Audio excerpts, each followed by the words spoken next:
Welcome to this episode of Season 4 of The Common Bridge, where policy and current events are discussed in a fiercely nonpartisan manner. The host, Richard Helppie, is a philanthropist, entrepreneur, and political analyst who has reached over 3.5 million listeners, viewers, and readers around the world. The Common Bridge is available on the Substack website and the Substack app. Just search for The Common Bridge. You can find the program on YouTube and wherever you get your podcasts. The Common Bridge draws guests and audiences from across the political spectrum, and we invite you to become a free or paid subscriber on your favorite medium.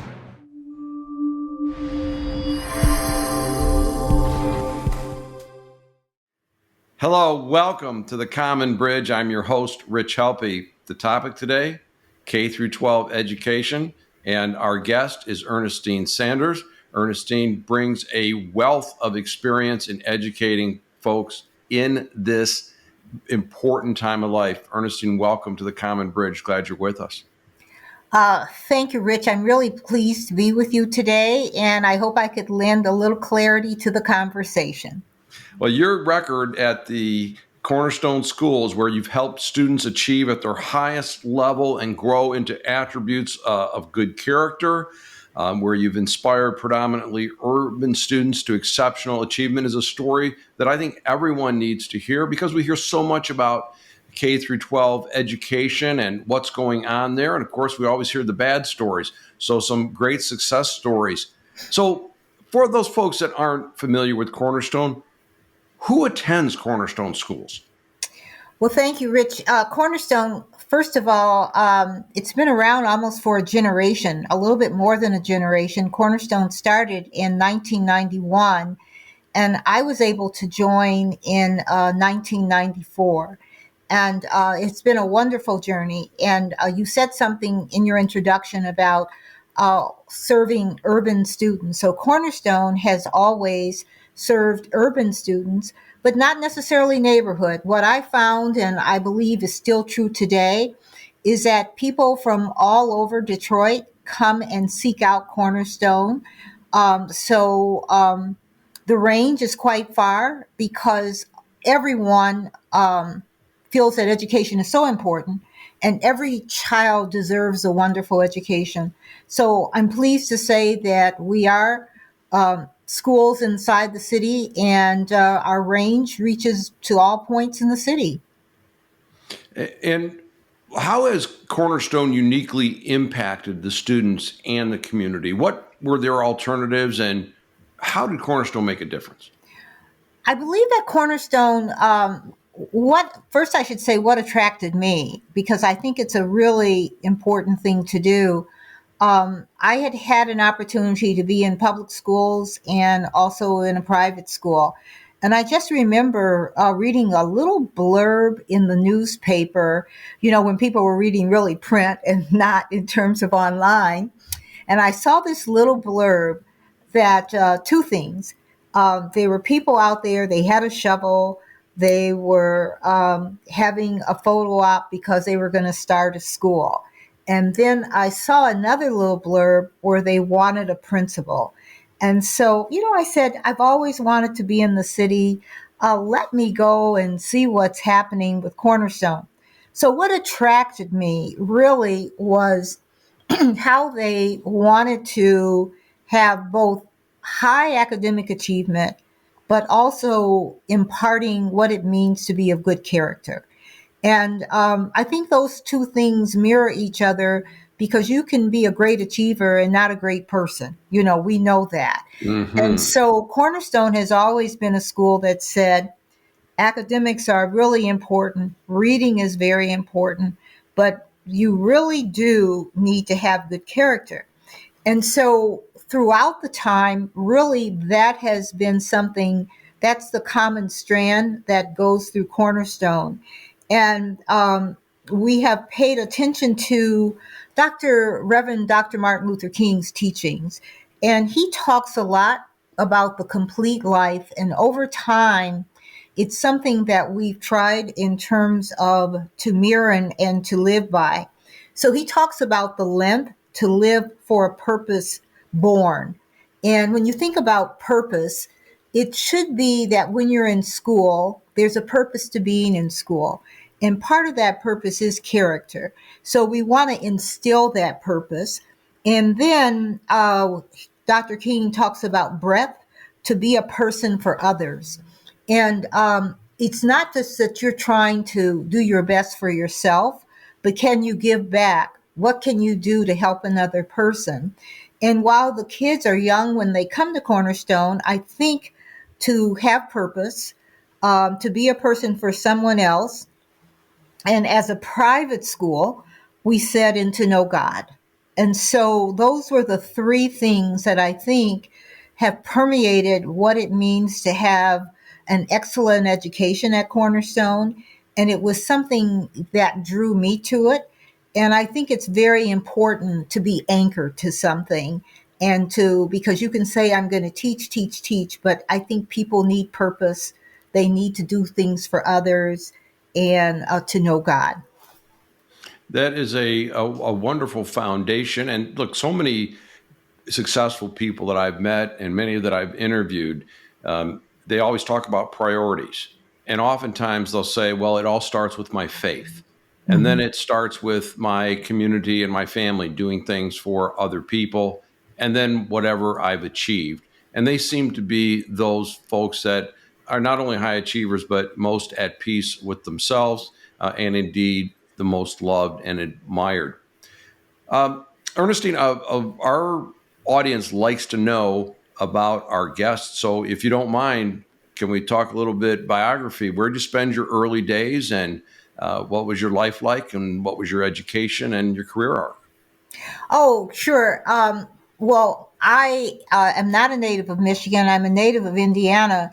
And I grew up in a small town in Indiana. It's Steel Town, Indiana Harbor, where they had inland steel. And Hmm. so I was born right on Deal Street. And I was born at home, which is so unusual, because most people are born in a hospital. But I was born at home. My mom and dad, my father was a World War II veteran. My mother was a stay at home mom. I have two brothers. Uh, Education was very important. And I think I started out with great respect for education. I should say that when I was 10, my mother had a catastrophic accident. And the reason I bring it up is that it shaped our whole family, and it certainly shaped me. Uh, she was taking my father to work. We had one car, and there was an accident. And out of that accident, she became a quadriplegic, and she had to spend a full year in the University Hospital in Indianapolis. But why that's important is that I think growing up, just having family, grandparents, aunts, and uncles was very important for us. And so I stayed with my grandmother for a full year while my mother was in rehabilitation to the best that she could be.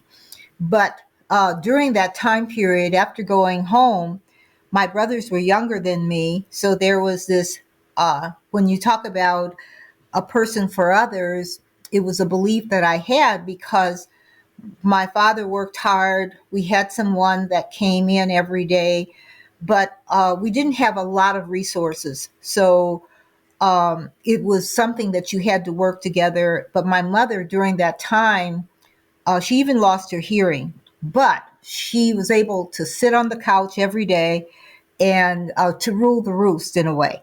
So what it meant was my brothers and I went to school every day. We did what we had to do, and you did it well because that was the standard.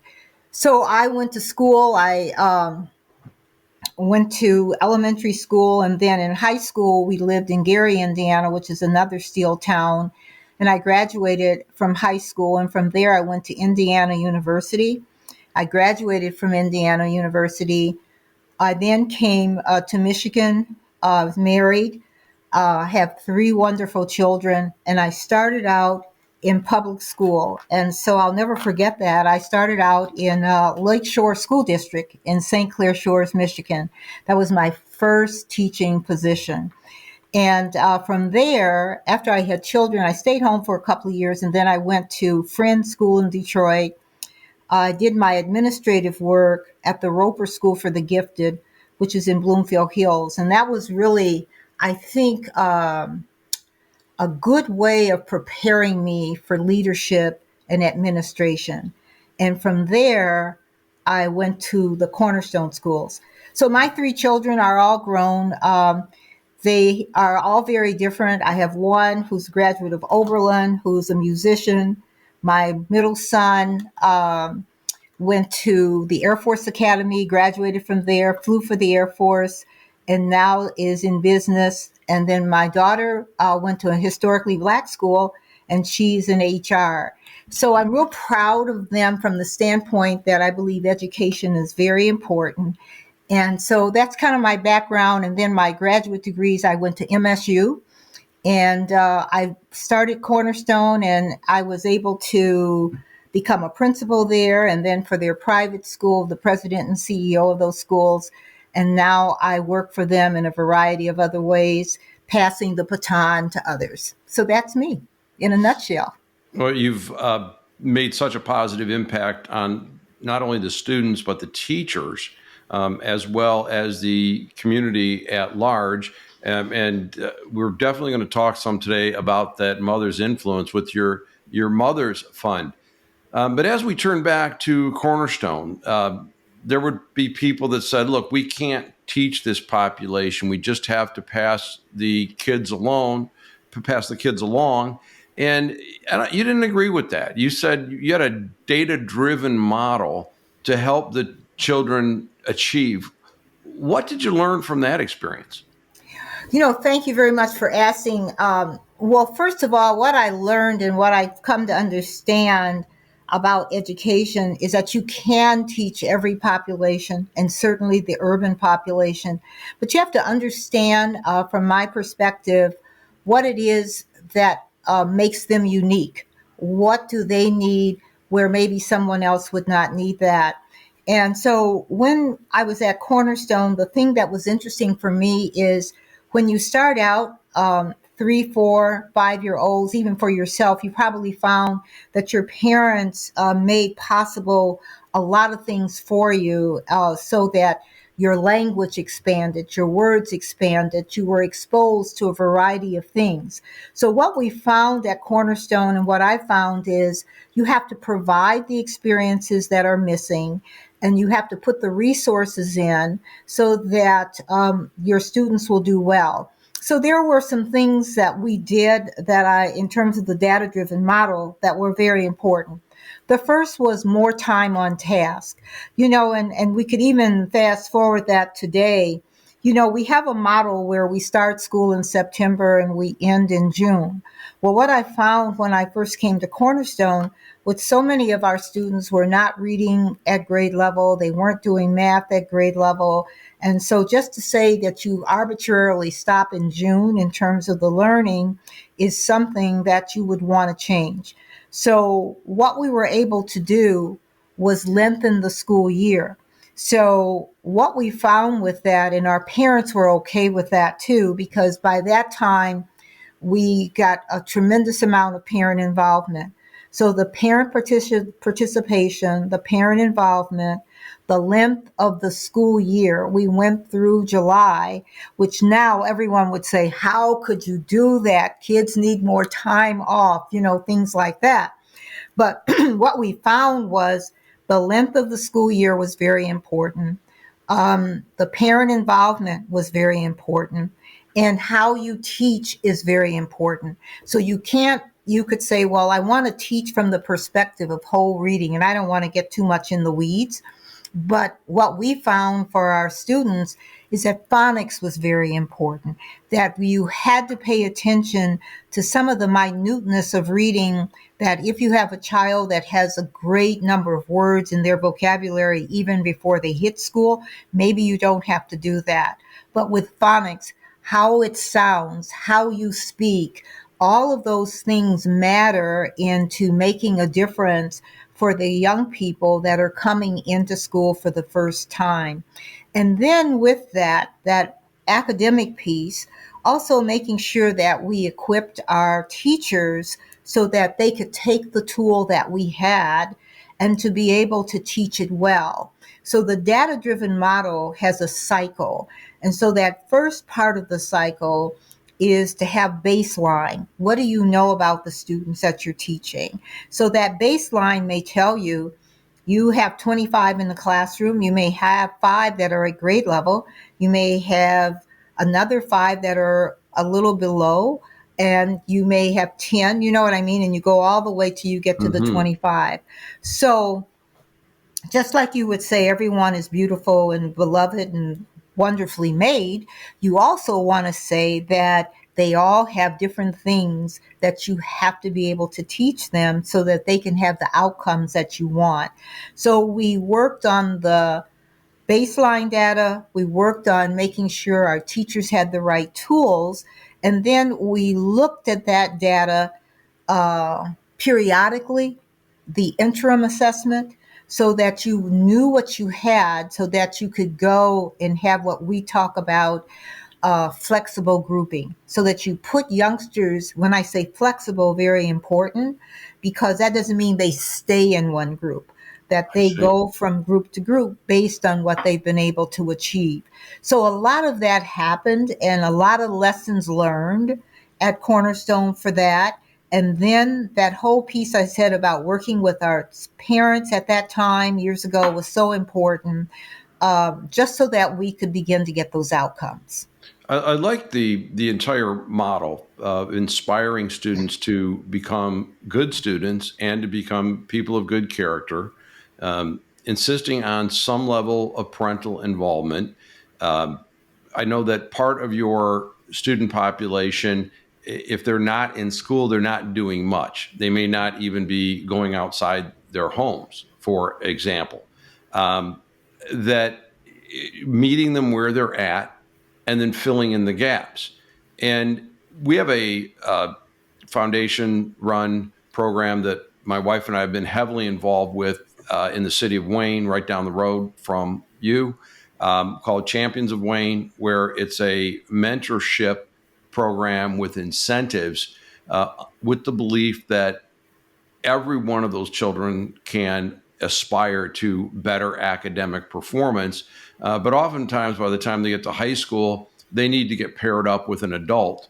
And I've come away with that same conclusion. They were missing something, and that adult fills it in. You know, the ability to go ahead and try, the ability to fail and fail with the idea that you've learned you're going to try a little harder the next time around. It seems to me that Cornerstone's achieved a lot, and your students have done well too, haven't they? Going on to education beyond Cornerstone and on to university, given as long of a track record as Cornerstone has. What can you tell our audience about the achievements of some of your students? Well, there are a lot of stories there, and I thank you for the question. One of the things that we found several things when we were K-8 school, we did some of the things that you're doing. Is that we had a lot of volunteers that worked with our students. And I think that helped them to prepare and to see the greater world in terms of a partnership program. So what we tried to do there is to equip them so that they were ready for a 9th grade program at other high schools. And we did that well, and we charted that progress. And then we had a high school called the Leadership in Business High School. And what I could tell you is that what we found is you even had to do more. So this could be the example. We had to have mentors in some of the universities. And so, for example, at University of Michigan, I'll never forget, we have one student who now is a graduate of U of M, and he's at Wayne State doing some more advanced degree work. But he worked with one of the professors there, Kathy Shakespeare. I'll never forget her name because it's Shakespeare. And I thought that was so unusual. But she was able to take this young man and not tutor him, but mentor him when he was part of U of M. And that was a very important lesson. You can't just drop them off at the door. What I found with our students is that you want to find that bridge. And I know that you use the word bridge. You want to Hmm. find that bridge where they go on to the next level. And is there someone on the other side that might take an interest in them? And so for this young man to be able to go to View of M, what I found is that he graduated. One of the things that we found with going into college, there are two things that will keep our, especially urban young people, from graduating from college. One is, of course, academics, that they're not strong enough there. And the other one is money. And so you want to make sure that you help them with their financial planning so that they will make the best decisions there. And we've had some partners come in and help us with that with our students. And then the other is the academic readiness. And then on top of that, if you can find mentors in the community to be helpful. So we've had young people, of course, all of the universities in the state of Michigan. Many of them have gone both to the private and public universities, and we've been very pleased with what they've done. And then we've also had some of our youngsters go to the community colleges and with some success there. And then a few that have gone to Ivy Leagues, and we're real proud of them as well. But the biggest lesson that I can take from it is that if you can prepare them not only with the character, but if there's a mentor, if there's someone that they can call, and also with each other, that was very helpful. That was some of our experience with the Champions of Wayne, too, that during the high school years, the interaction for the first time with an academically successful adult, Mhm. and perhaps coming from a home where they're not being asked, do you have homework? How are you doing in geography class, etc. But with our financial incentive for the student and pairing them with a mentor, they got not only the objective, but they got the tools to get there. What we found post graduation is as they were able to enter a university, because there's generally scholarship money coming from their socioeconomic strata if they have the grades, but they weren't coming from an environment where their family knew what finals week was about, why was registration important, and so forth. So, and it's very confusing. Never been on a college campus, never been in a dorm room, for example, and having someone to ask those questions has been very important. And and I know what a modest person you are, but one of the statistics, and I'm not sure where it stands today, but Cornerstone was graduating over 90% of its students from high school at a time when the population around was graduating about 50% for freshmen entering. And so it's that combination of the academic preparation and the character model that is helping those young people achieve. And I think that's a tremendous testament to what you've been able to achieve there. Well, thank you for that. And that is absolutely true.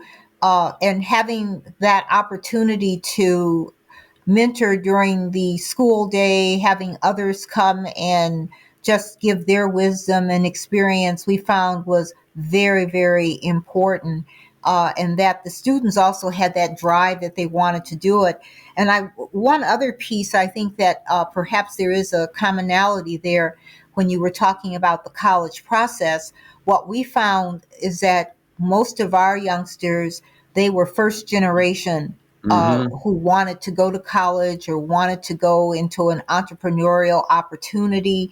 So we at the school, we feel it's very important to put those resources around them, because just having, as you said, the parents filling out the forms, making sure that they're on top of those things, we found that we not doing it for them because they have to do it for themselves, but giving them every opportunity to have the right information and to have others that they may ask the question about something, especially finances, was very important. And so that was something we took very seriously in terms of putting it as part of our process. Indeed. And it's the motivation in, I think, our joint experience. It's not the student. It's just they don't know how. So they like going to college is like going to the moon. They've heard Yes. people have gone there, but they don't know anybody that's actually done it.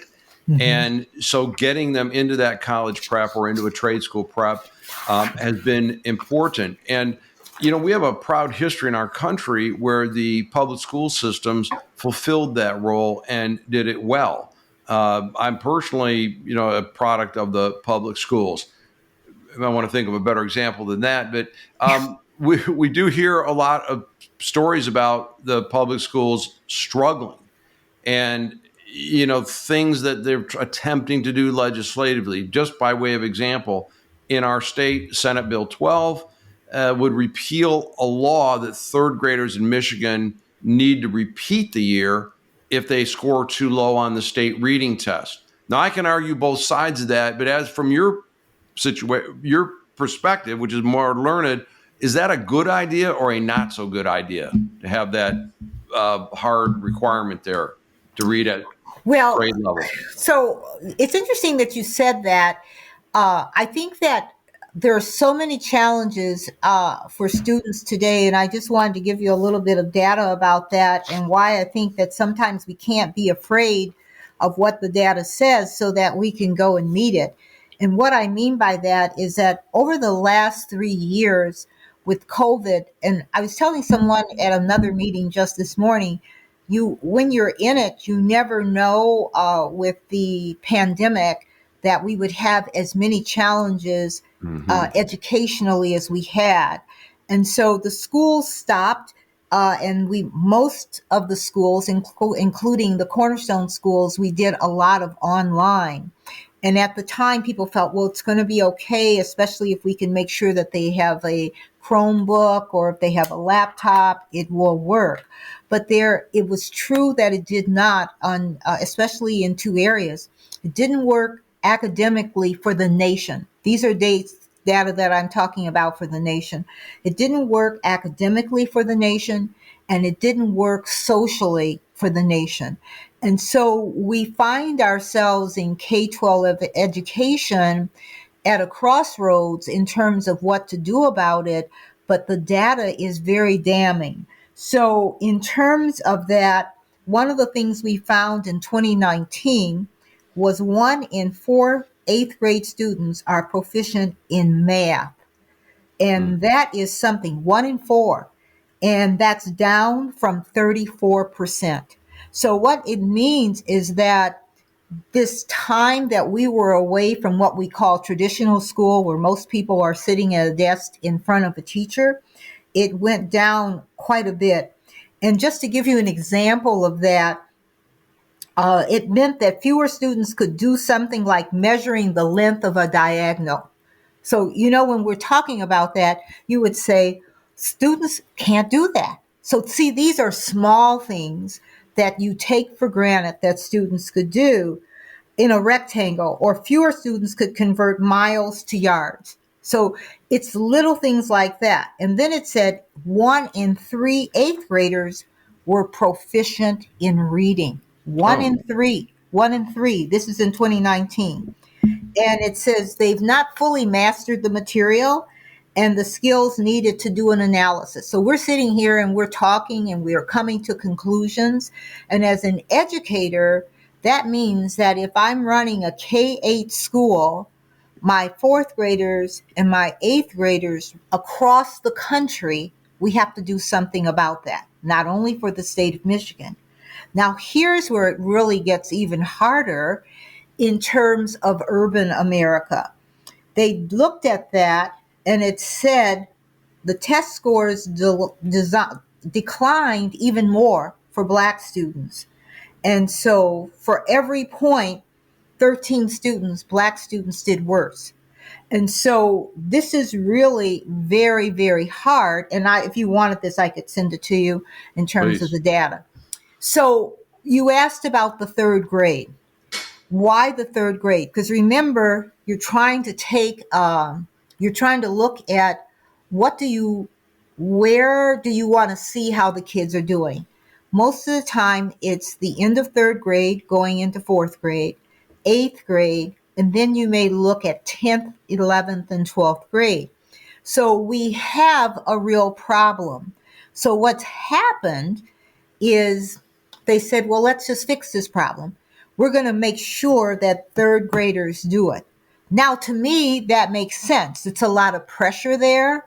But for a lot of people, they said, well, I don't want my student to repeat. Here, as you said, you could argue both sides because is there anything to gain by repeating? So with public school data, they would argue that you shouldn't repeat. Most of the time, that's the argument they would argue. Now, what I found at Cornerstone, it was very hard to get the buy-in of your families to have them to repeat a grade, but it would really be before fourth grade because after then, it's very difficult socially and academically. What I found is that the parents who had the heart and the understanding of it, their kids did very well. The parents who may fight that, then that becomes where the kids are. It's very difficult. But this is what I know for sure. What I just told you about the drop in the scores, if we don't correct that, it's, you talk about banking and you get a compound interest rate. Well, that's good, right? But if it compounds in a negative way, it just gets more to the left, negative, negative, negative. And that's what I see as happening in terms of the state of education in America. So many people now are looking at, do we repeat third grade? Do we extend the school day? Do we do something in the summer? Do we have smaller groups? However you come about it, we do have to address the data that there is greater failure now in terms of reading and math because of even the things that we lost as a result of the pandemic. So that's Yeah, where I am. it seemed to me at the time it was pretty obvious that you couldn't take kids out of a classroom or cover their faces and expect them to continue to develop on a normal trajectory. And of course, that's coming home to roost. Nobody wants to own those policies, including the most ardent supporters, which is probably a topic for another day. But we need to say, where do we go from here? And I like kind of the idea that, all right, there's going to be a statewide standard that to go on to the fourth grade, you need to reach here. Yet that may not, to your point, it may not be the right answer for a specific student. The young person might be doing perfectly well in their geography, their mathematics, and social studies. They just may be a poor reader, and they need some time to catch up and need to be able to give the schools the latitude to do that. But as we look at public schools, we hear so many negative stories. And first of all, let's just stipulate that they have a different mission. They have to take all comers. It's a mandated mission. They're faced with declining population. They have a strong union, so the power structures are a little bit different. And then we have all the social agendas, the bathroom policies, the what point a parent can be excluded versus included. Do you experience that in the private sector? And do you have a view on how the public schools are doing given their differences? Well, first of all, it's a great question, and it's one that probably we could go round and round on, but I'll take a shot at it. But first of all, for Cornerstone, for many years, up to I think 2018, we were all private, and now we are a charter schools. So one of the things that has happened for us is just like for every school, but it's a good thing, is that you do want to offer the best education you can to all students. I think this is extremely important. And I stand by what I first said, that every student deserves an excellent education. So coming into the public market, what we found at Cornerstone is, first and foremost, again, you have to know your student. Your student is coming to you, and that's true for all public schools. There are a lot of things that they contend with. They contend with, is it the proper resources?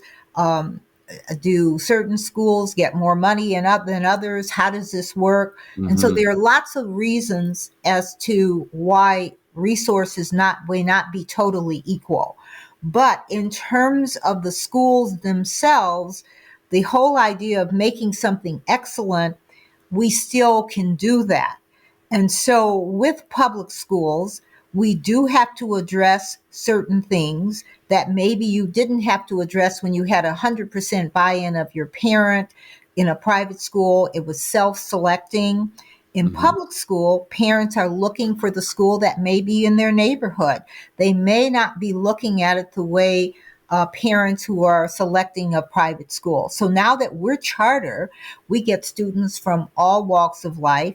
They come from every area, and they come with different needs. Reading is what we found that we had to address, because our youngest children were coming with the vocabulary being very small and not necessarily having those things in place for reading. So public schools do struggle because it's not a self-selecting community.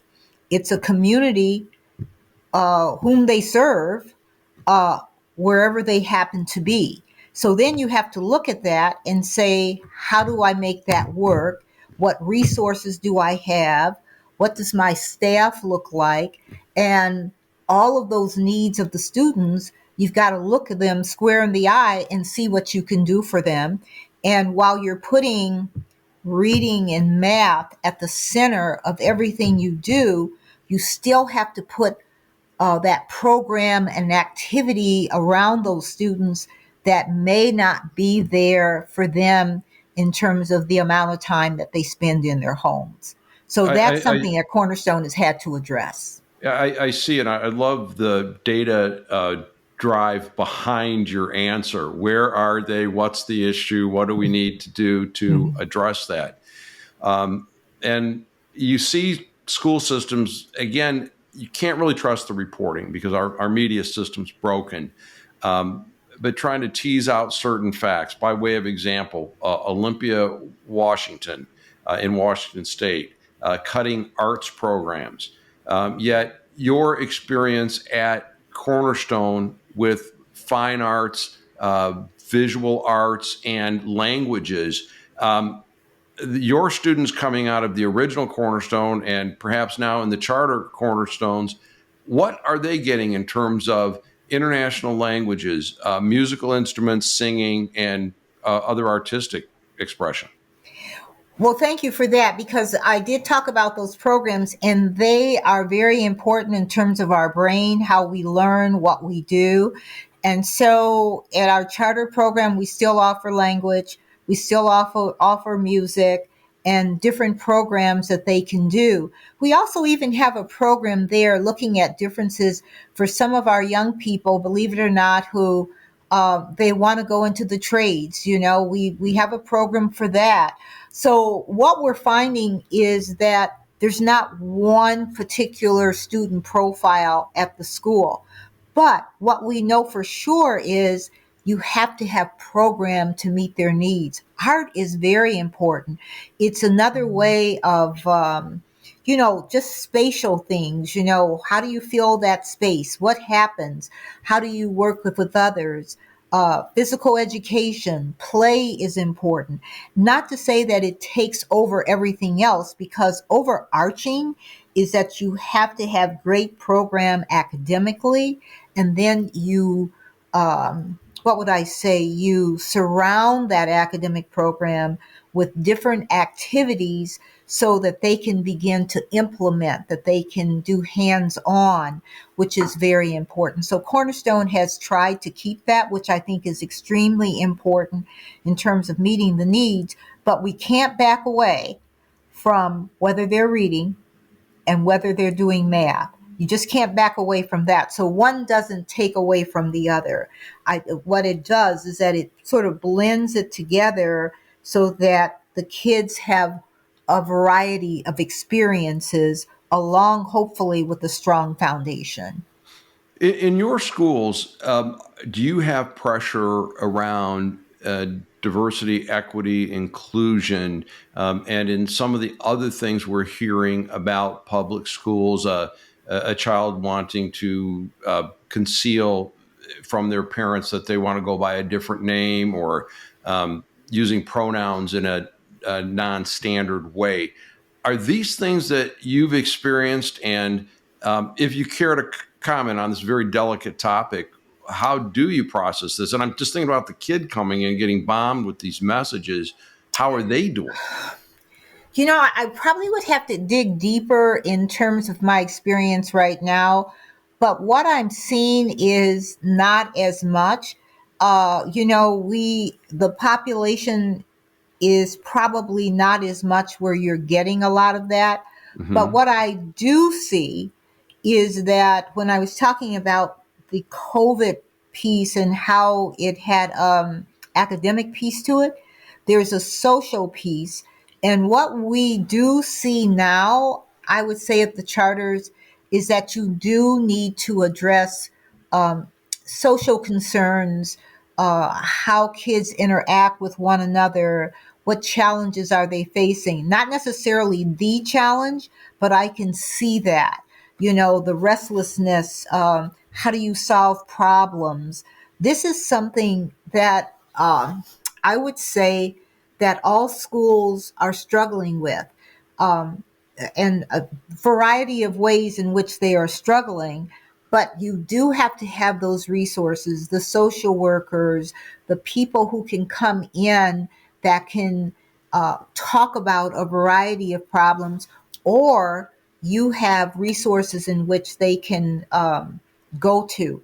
So it goes without saying that I have seen the concerns that would say, what do you do for strong mental health? What do you do for conflict resolution? How do you have young people be able to see how they can be solution oriented?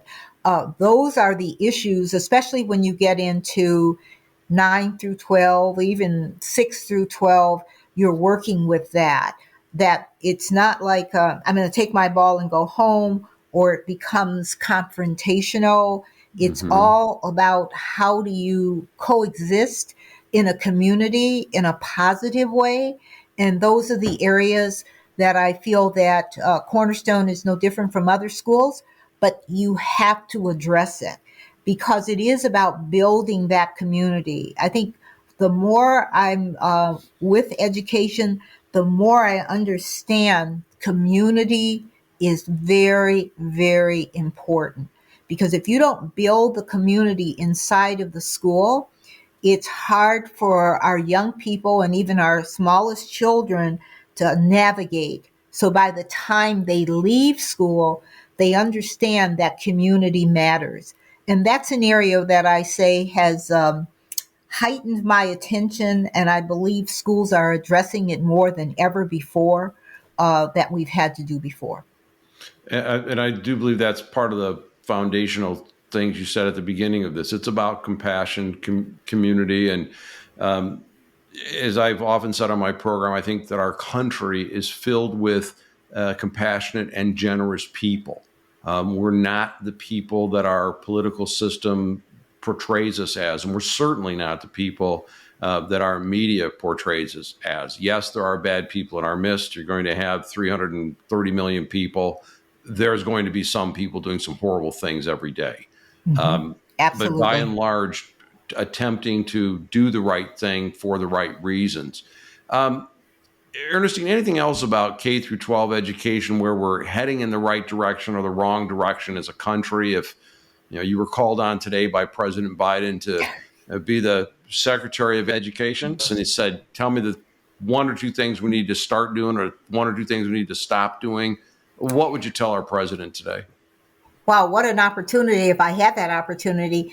If One of the I was in things my that, power, okay, I'd so I'm going arrange. to take that opportunity with you.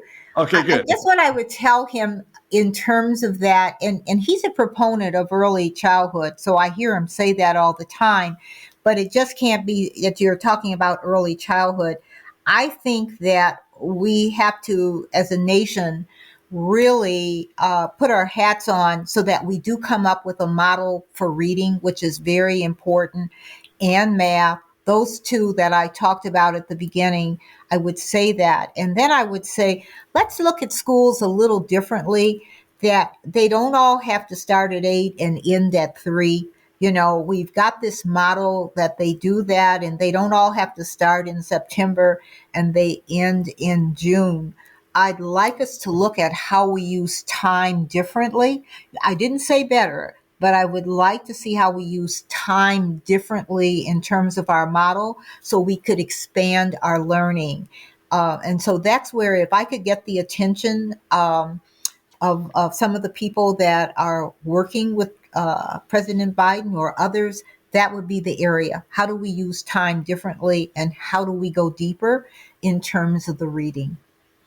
Well, hopefully we'll get his attention. I have no idea how to arrange that. Perhaps somebody from Governor Whitmer's staff.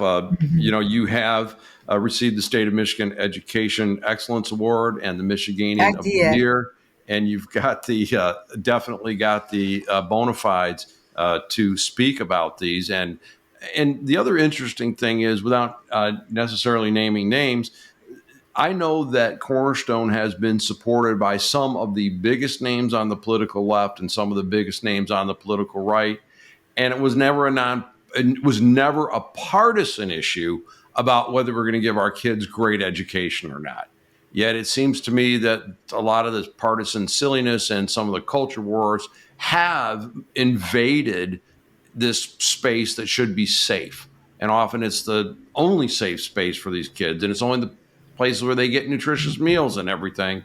And we need to keep the politics out of it, and, shoulder to shoulder, whether you agree with somebody on any of the other issues of the day, can we at least agree that we have an obligation and a moral responsibility to make sure the children are nurtured and educated? I mean, it just baffles me that that's gone.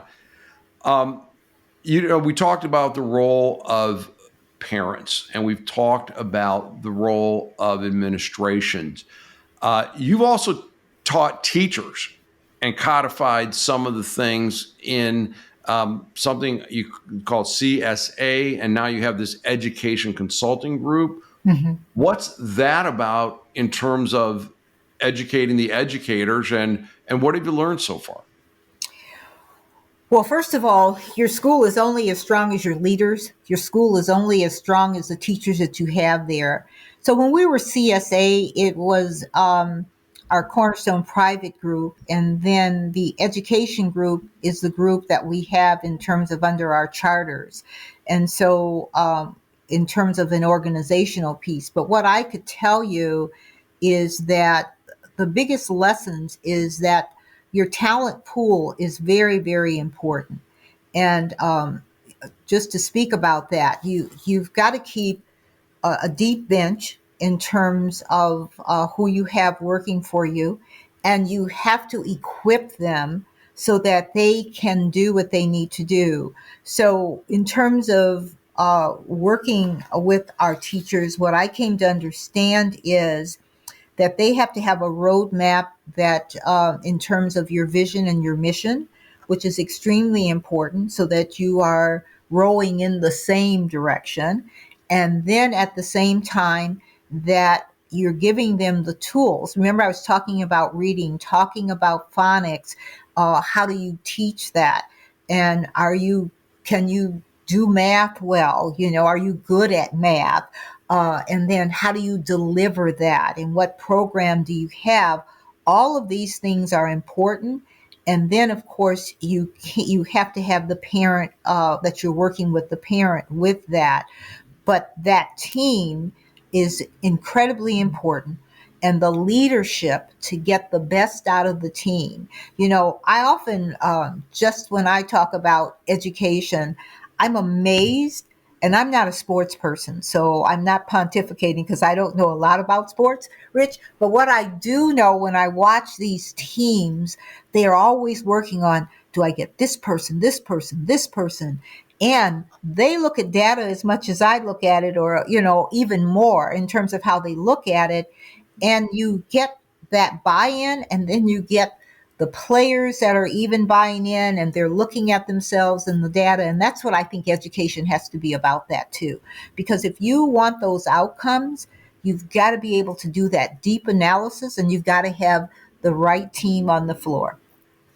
Well, I hope this encourages some people to go into teaching, and Yes. perhaps consider teaching with the Cornerstone schools, or a like-minded organization that is striving for excellence and achievement, versus excuses and failure.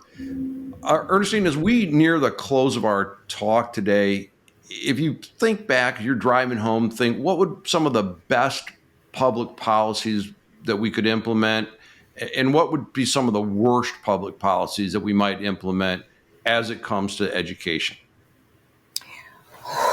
Well, in terms of policy, I would even go a little bit further. I would say budget.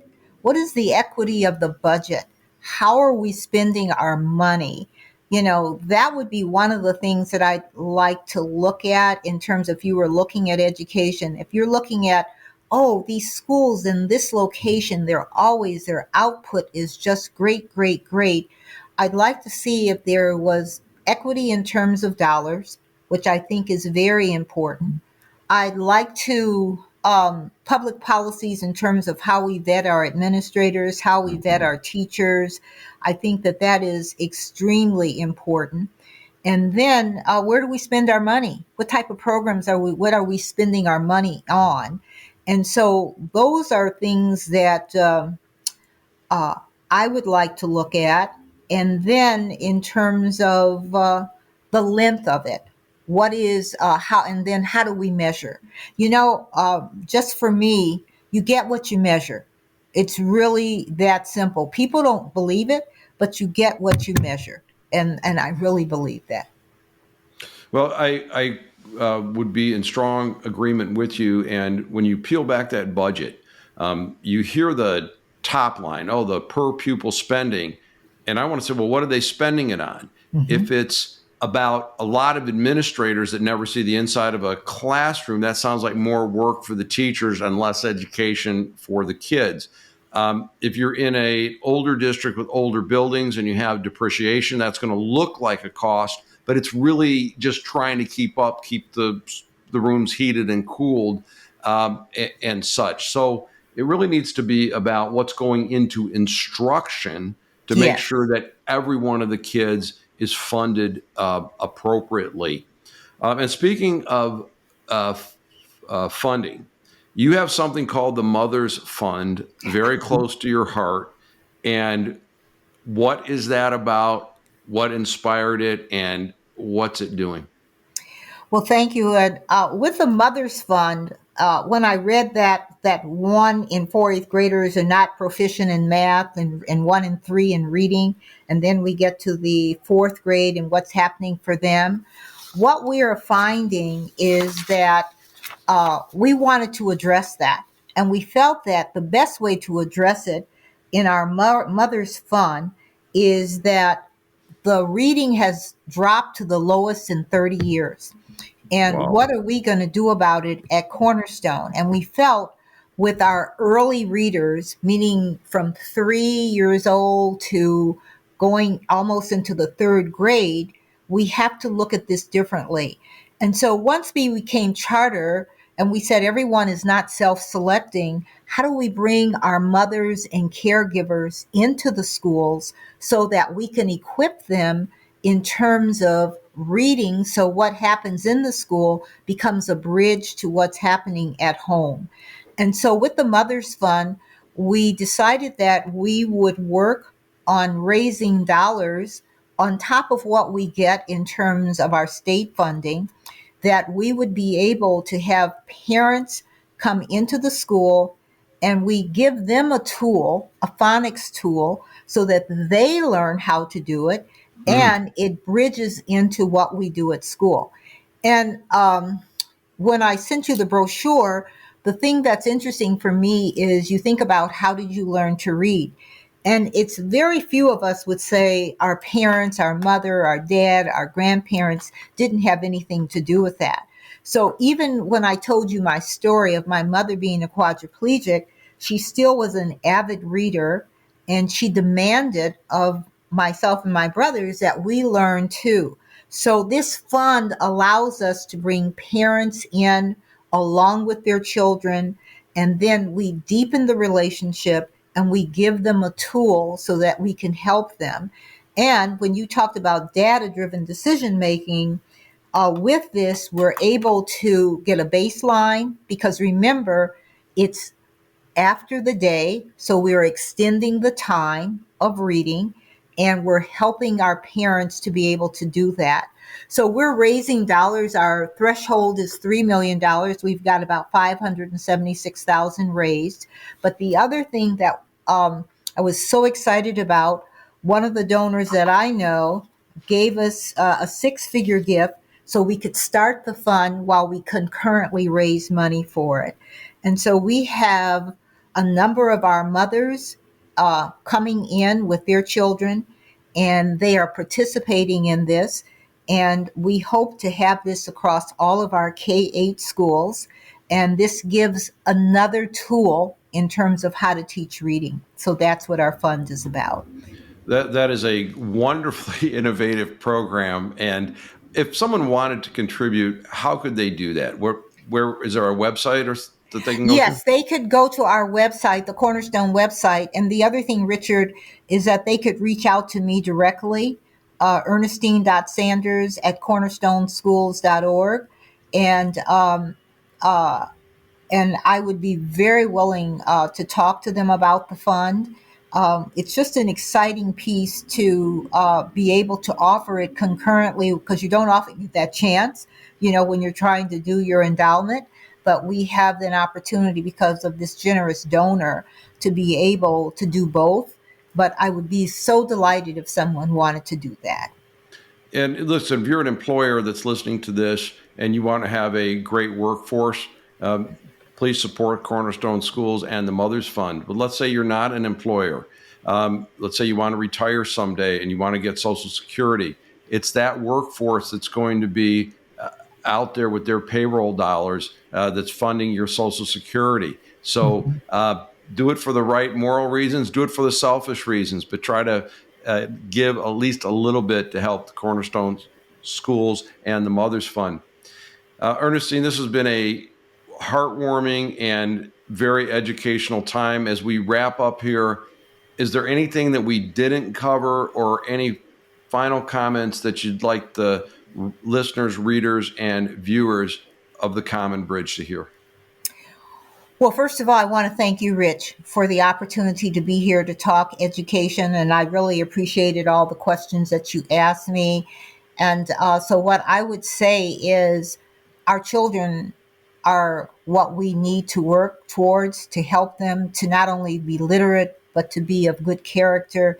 And when I think about the work that I'm doing, that you're doing, and so many people are doing, it takes that collaboration. It takes many people to lift up the students, whether they're in Detroit or whether they're in Wayne County, thereabouts, or in New York City or whatever. It's like if we work together and we funnel this, I know we're going to have a better outcome. So I'm always excited to tell the story, and I just appreciate the opportunity. Thank you. Well, thank you for being with us. We've been talking to Ernestine Sanders of the Cornerstone Schools, a leader in innovative education, K through 8 and K through 12. I hope that you've enjoyed this edition of The Common Bridge. And this is your host, Rich Helppie, signing off on The Common Bridge. Thanks for joining us on The Common Bridge. Subscribe to The Common Bridge on Substack.com or use their Substack app, where you can find more interviews, columns, videos, and nonpartisan discussions of the day. Just search for The Common Bridge. You can also find The Common Bridge on Mission Control Radio on your Radio Garden app.